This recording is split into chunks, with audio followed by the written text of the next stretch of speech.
বিকেল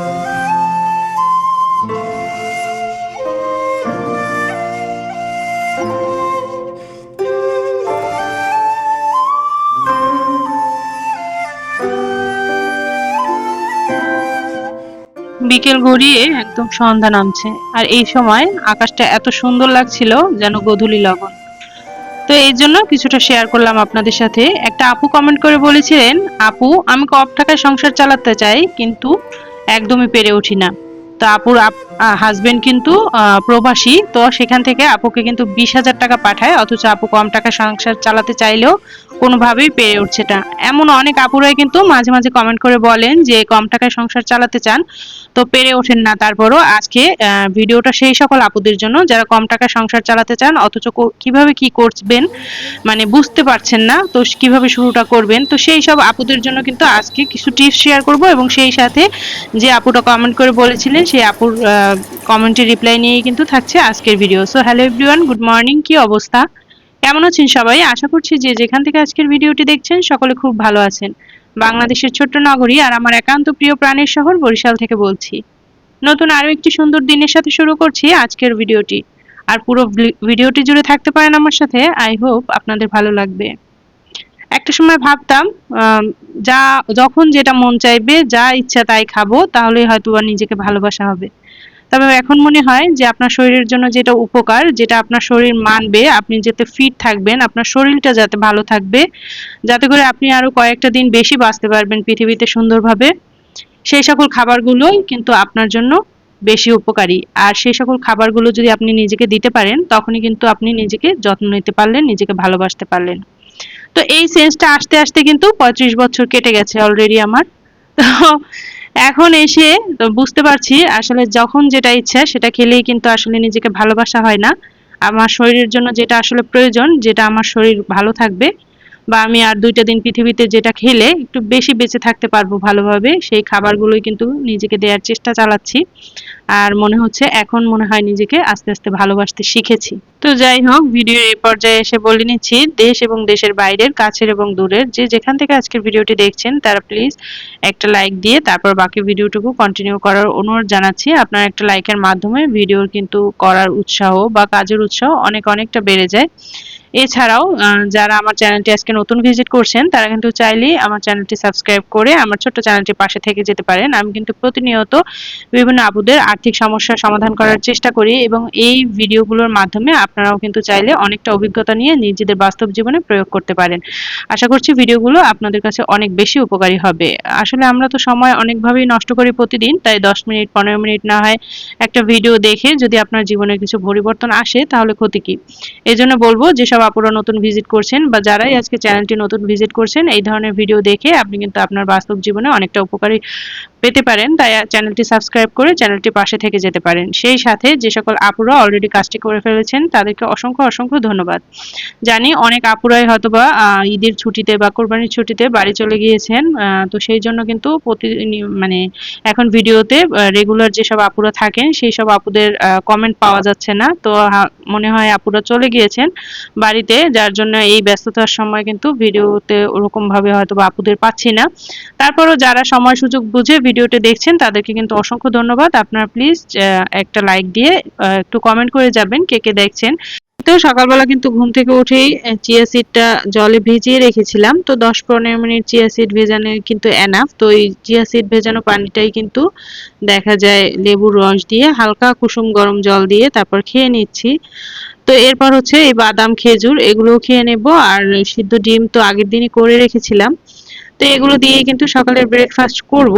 এছাড়া কিন্তু গত ভিডিওতে না হলে গত ভিডিওর কয়েকটা ভিডিও আগে হয়তো আমার ঠিক খেয়াল নেই, এমডি বসর আইডি থেকে একটা আপু কমেন্ট করে বলেছিলেন, আপু আপনার ভিডিও রেগুলার দেখি, খুব ভালো লাগে, আমিও কম টাকায় সংসার চালাতে চাই কিন্তু কোনোভাবেই পেরে উঠছি না। তো আপুর হচ্ছে 6 বছরের একটা মেয়ে আছে, মেয়ের পড়াশোনার পেছনে 3,000 টাকা যায়।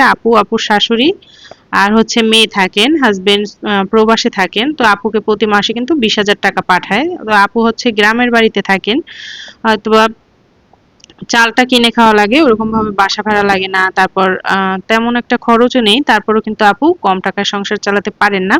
তো আপুর বাসায় কিন্তু মেহমানও লেগেই থাকে। তো আপু আপনাকে প্রথমেই আপনার বাজেটটা দিব, তার আগে আপনাকে একটা টিপস বলি। মেহমান আসবে যাবে, মেহমান তো আসবেই।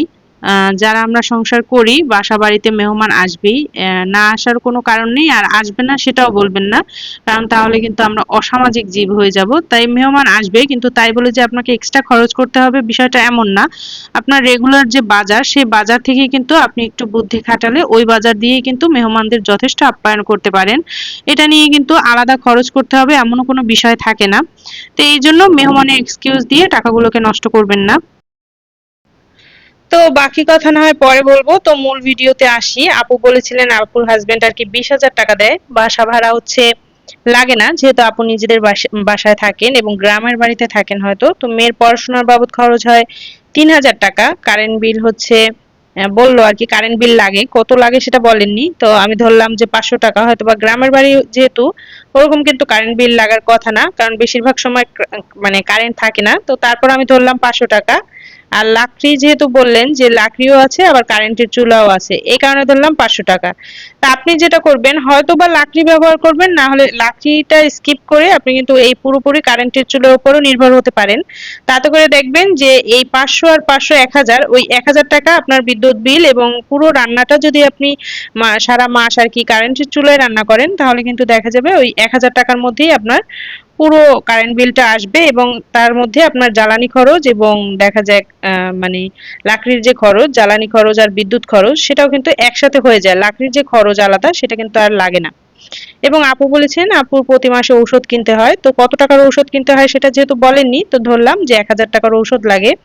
তো ওয়াইফাই বিল কত টাকা সেটাও বলেননি, তো ধরলাম 300 টাকার ওয়াইফাই, আপনি হচ্ছে 300 টাকার এমবি কিনে নেবেন। বা ওয়াইফাই বিল যদি 300 টাকায় আর কি পারেন, আমি জানি না গ্রামে কি কেমন কি।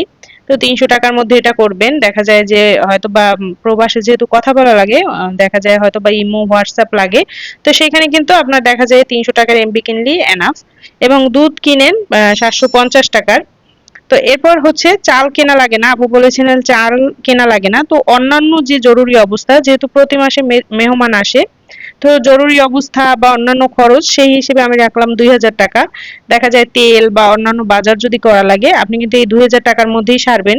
হয়তোবা 1,000 টাকার অন্যান্য সদাইপাতি কিনলেন বা মুদি বাজার কিনলেন, আর 1,000 টাকার মধ্যে আপনি দেখা যায় জরুরি অবস্থা বা মেহমান এইসবের জন্য রেখে দিলেন। তো প্রতি মাসে মেহমান থাকলে তো ভালো, না থাকলে আরো ভালো। দেখা যায় ওই টাকাটা কিন্তু আপনি জরুরি অবস্থার জন্যই রেখে দিবেন। এই মাসে না আসলো অন্য মাসে যদি মেহমান আসে সেই মাসে কাজে খাটাতে পারলেন, বা এই আপনার যদি এক্সট্রা কোনো হাত খরচ লাগে সেটাও এই 2,000 টাকার মধ্যে সারার চেষ্টা করবেন। এরপর বললেন বাচ্চার টিফিন, তো আমি জানি না বাচ্চার টিফিনের জন্য কেন আলাদা খরচ করতে হবে।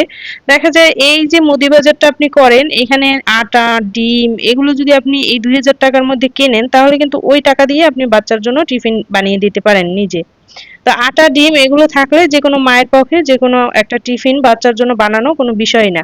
এর জন্য আলাদা কোনো বাজেট রাখার কোনো দরকার নেই। তারপরও যদি দেখা যায় বাচ্চারা বিভিন্ন সময় মজা এটা সেটা কিনতে চায়, তো সেই হিসেবে আপনি 500 টাকা রাখতে পারেন বাচ্চাদের আর কি মাঝে মাঝে টিফিন খরচ দেওয়ার জন্য।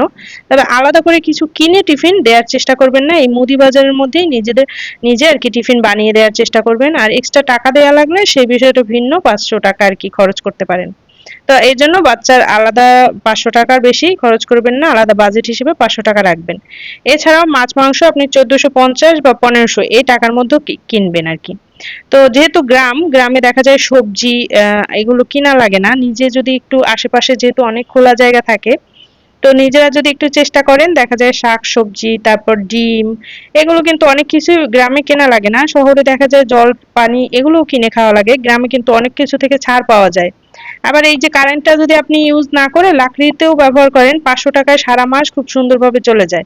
বা আপনার যদি আশেপাশে যেহেতু অনেক পাতা, তারপর নিজেদের গাছগাছালি থাকলে সেগুলোও কিন্তু ঠালপালা পড়ে থাকে। আমি কিন্তু এমন অনেক দেখেছি যে গ্রামের মানুষ আশেপাশে ঠালপালা পাতা টাতা দিয়েই দেখা যায় বছরে 6 মাস রান্না করে। তো যে পাতা শুকনো পাতা পড়ে শীতকালে, ওই শুকনো পাতা দিয়ে কিন্তু আপনার 2-3 মাস চলে যাওয়ার কথা, যদি আপনি পরিশ্রমী সেরকম নারী হয়ে থাকেন বা সত্যিই সংসারের টাকা বাঁচাতে চান। আর যদি মনে করেন হাসব্যান্ড প্রবাসে থাকে, আমি একদম সেরকম ভাবে শো অফ করে চলবো, তাহলে কিন্তু কখনোই টাকা জমাতে পারবেন না। তা আপনি যদি শো অফ করে চলার ইচ্ছা না থাকে এবং মনে করেন যে না, নিজের জন্য হলেও বা সংসারের জন্য বা মেয়েটার জন্য হলেও আমি কিছু ভবিষ্যৎ করে রাখবো, তাহলে হচ্ছে আপনি একটু কষ্ট নিজেকে করতে হবে, বুদ্ধি খাটিয়ে অল্প টাকায় সংসার চালাতে হবে। আর যদি মনে করেন যে না, কেন আমি এত কষ্ট করব, আমার হাজবেন্ড প্রবাসে থাকে, তাহলে হচ্ছে আপনি যেমন তেমন ভাবে চলবেন, কোনো টাকাই কিন্তু জমাতে পারবেন না। তো আপু, আমার কথাগুলো একটু তিতা শোনালেও এটাই কিন্তু বাস্তব। আপনি চেষ্টা করবেন একটু কষ্ট করে বুদ্ধি খাটিয়ে সংসারটা চালাতে, তাহলে দেখবেন এই 20,000 টাকার 10,000 টাকাই কিন্তু আপনি সেভ করতে পারবেন। তো আমি একটু কড়া করে কথাগুলো বললাম, অনেক আপুরাই কিন্তু নিজেরা ভুল করেন, আপুদের ভালোর জন্যই কিন্তু বললাম, আপুরা কিছু মনে করবেন না। আপু, আপনি যদি আমার ভিডিওটা দেখে থাকেন, অবশ্যই কমেন্ট করে জানাবেন আর কি, যে আমার কথাগুলো আপনার কাছে বা আমার পরামর্শগুলো আপনি মানতে পারবেন কিনা বা কিছু। এছাড়াও আপনি যদি চান, আপনার নিজের মতো করেও একটা খাতা কলম নিবেন, এইভাবে নিজের মতো করে নিজের খরচগুলো লিখবেন। তারপর দেখবেন যে আপনার প্রতি মাসে কি খরচ। নিজের খরচগুলো আগে লিখবেন যে আপনার প্রতি মাসে কি কি খরচ। তারপর হচ্ছে এইখানে লিখবেন যে কি কি খরচ। তারপর হচ্ছে এই পাশে আবার লিখবেন যে আপনার সত্যি এই মাসে কি কি খরচ হলো।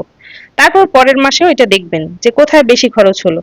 তখন আপনি ওইটা নিজেই কিন্তু চেক করে নিজের ওই খরচটা কমিয়ে ফেলবেন। এভাবে করে আপনি কিন্তু একটু কাস্টমাইজ করেও নিজের মতো করে বাজেট করতে পারেন।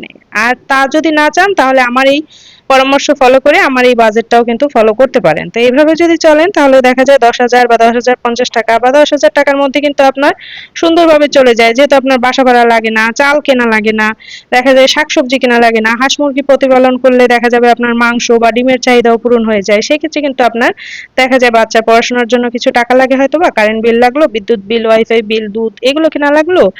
তাতে করেও দেখা যায় আপনি 10,000 টাকাও যদি হেসে খেলে চলেন, তাহলে কিন্তু 10,000 টাকা আপনার সেভ। তারপরেও যে কেন আপনি টাকা জমাতে পারেন না, আমার মাথায় আসে না। আপু, একটু চেষ্টা করেন, একটু কষ্ট করেন, অবশ্যই পারবেন। আর আমার এই পরামর্শ পছন্দ না হলে নিজের মতো করে একটা খাতা কলম নিন। আমাদের মধ্যে অনেক আপুরাই আছেন যে কম টাকায় খরচ, মানে কম টাকায় সংসার চালাতে চান, কিন্তু পারেন না। তাদের প্রথম যে ভুলটা সেটা হচ্ছে তারা খাতা কলম নেন না, নিজেদের মতো করে বাজেট তৈরি করেন না। এটা হচ্ছে সবচেয়ে বড় ভুল। খাতা কলম নিবেন, প্রতি মাসে টাকা পাওয়ার আগে খাতা কলম নিবেন, লিখবেন। লেখার অভ্যাস করলে অটোমেটিক কিন্তু দেখবেন খরচ কমে আসবে। তো আপনি হচ্ছে খাতা কলম নিবেন, খাতা কলমে লিখবেন যে আপনার কি কি খরচ, তারপর কি কি খরচ অ্যাকচুয়ালি প্রতি মাসে করেন সেটাও লিখবেন আর একটা পেজে। তারপর দেখবেন মিলিয়ে যে আপনার কোথায় বেশি খরচ হচ্ছে, বাজেট ছাড়া কোথায় খরচ করতেছেন। তাহলেই দেখবেন আপনাদের অপচয় কমে আসবে। আর অপচয় কম করতে পারলে এমনিতেই টাকা জমে যাবে। তো যেসব আপুরা একদমই টাকা জমাতে পারেন না, তাদের প্রতি আমার অনুরোধ থাকবে, আপনারা 1 মাস আমার কথা শুনে একটু খাতা কলমে লিখেন, বাজেট তৈরি করেন, কি কি খরচ, কি কি কোথায় খরচ করতে হবে এবং আপনার কি কি খরচ হয়। এই 2টা পেজ লিখলেই আপনি দেখবেন পরের মাস থেকে আপনার কিন্তু টাকা জমতে শুরু করেছে। অল্প হোক বেশি হোক, জমবেই। তো আমার কথা 1 মাস মেনে চলে দেখেন কি হয়। এছাড়াও হচ্ছে মেহমান বিষয়ে যে কথাটা বলছিলাম, যে মেহমান আসে, এই এক্সকিউজ কিন্তু অনেকেই করেন যে মেহমান আসে এই কারণে টাকা জমাতে পারেন না। তো মেহমান আসে এই কারণে টাকা না জমানোর কিছু নেই। আপনি নিজের জন্য প্রতি মাসে যে বাজারটা করেন, এই যে মাছ মাংস, এখানে যে বাজারটা করেন, এটা দিয়ে কিন্তু আপনি মেহমানদের আপ্যায়ন করতে পারেন। মেহমান সবার বাসায় আসে কম বেশি, তো এই জন্য আলাদা কোনো হিসাব থাকে না। আমার বাসায়ও আসে, এই জন্য কিন্তু আলাদা কোনো কিছু না। আমরা যেটা এই নিজেদের জন্য বাজার করি, যেমন মাছ বা মাংস, ভালো কোনো মাছ বা মাংস আপনি নিজের জন্য যেটা ধরেন রাখলেন পটলা করে, সেই 2 পটলা যদি বের করে আপনি ধরেন আপনার বাসায় আজকে মেহমান আসলো, আপনি নিজের জন্য একটা পটলা মাছ রাখলেন, তো ওই যে আপনি কয়েকটা তো মাসের শুরুতে আর কি পটলা পটলা করে রাখা হয় বা প্যাকেট করে রাখা হয়। তো ওই 2টা প্যাকেট ধরেন আপনি বের করলেন, তো ওই 2 প্যাকেট আপনি যেটা 2 দিনে খেতেন, ওইটা আপনি একদিনে রান্না করে বা 2-3 দিনেরটা একদিনে রান্না করে মেহমানটা কিন্তু আপ্যায়ন করতে পারলেন। তো নিজেদের জন্য যে আপনি যেটা রাখেন ওইটা দিয়েই কিন্তু 2-3 প্যাকেট বের করে ফ্রিজ থেকে রান্না করলেই কিন্তু হয়ে যায়, বা মাংস মাছ একসাথেও রান্না করতে পারেন, 2 আইটেম হইলো। তো আপনি এই জন্য আপনার বুঝে শুনে যেরকমভাবে আপ্যায়ন করা প্রয়োজন, নিজেদের এই বাজার থেকেই আপ্যায়ন করবেন। দরকার হলে মেহমান গেলে নিজেরা 2 দিন ভর্তা ভাজি খেয়ে থাকবেন, কোনো বিষয় না, দিন কিন্তু চলেই যাবে। তো এই জন্য কিন্তু আলাদা করে কোনো বাজেটের প্রয়োজন হয় না। আসলে টাকা জমাতে গেলে একটু কষ্ট তো আপনাকে করতেই হবে, কষ্ট না করলে কিন্তু কোনো কিছুই ফল লাভ হয় না, যে কোনো কিছু পেতে হলে একটু ছাড় দিতেই হয়। তো এই জন্য বললাম, মেহমানের এক্সকিউজ দিয়ে টাকা জমাতে পারেন না এই কথা কখনো কেউ বলবেন না। চেষ্টা করলে সবই পারা যায়, একটু বুদ্ধি কাটাতে হয় শুধু। তো এই ছিল আজকের ভিডিও। জানি না ভিডিওটা কার কতটা উপকারে এসেছে। আমার এই ভিডিও থেকে চাইলে কিন্তু কেউ অভিজ্ঞতা নিয়ে নিজেদের বাস্তব জীবনে খাটাতে পারেন। আশা করছি আপনাদের আর্থিক অবস্থার পরিবর্তন হবে। তো আপনাদের জন্য অনেক অনেক শুভকামনা জানিয়ে আজকের ভিডিওটা এখান থেকে শেষ করছি। দেখা হচ্ছে নেক্সট কোনো ব্লগে। সেই পর্যন্ত সবাই ভালো থাকুন, সুস্থ থাকুন, টাটা।